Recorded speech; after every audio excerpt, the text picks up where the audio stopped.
All right, so if we're going to get down to the dew point temperature so that we can have clouds and precipitation, then we have to find a way to cool the air. And most of the time, if you want to get condensation like you have on this beer here, you have to have something that's at or below the dew point temperature. So you need to have the air cool down to that dew point temperature.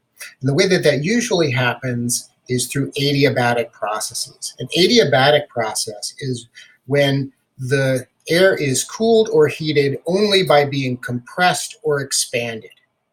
And we can see how that works here. Here's some air, a bubble of air, a parcel as we call it. And as it rises up, it's going to expand because the air pressure is lower at higher altitudes. So as it rises up, the air expands outward. And as it expands, it cools. Because when gases expand, they cool off. If they're compressed, they heat up. That's just the ideal gas law. And so as that air rises up, it's going to cool off. And it cools off at what we call the dry adiabatic rate. So for our atmosphere, if it rises up by 1,000 meters, it will cool off by 10 degrees. 2,000 meters, it goes up down 20 degrees. If it rises 3,000 meters, it would cool off by 30 degrees. And so when air gets lifted up, it expands and cools, and if it cools enough, it can reach the dew point temperature.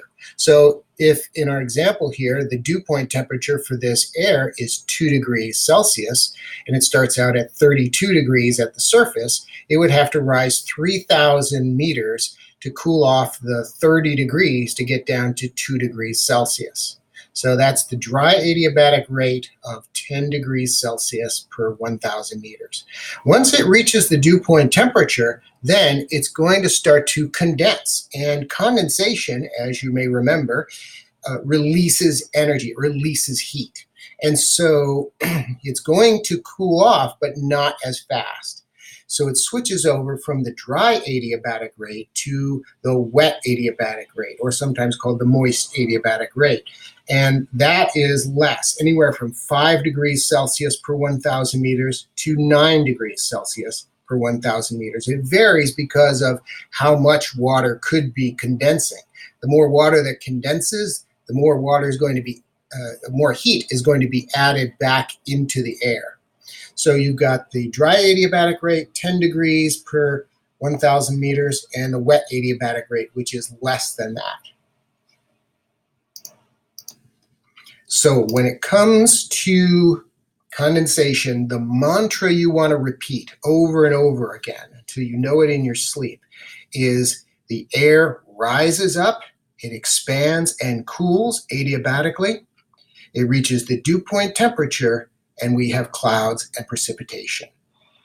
The air rises up, it expands, it cools, it reaches the dew point temperature, and we have clouds and precipitation. Say it over and over again.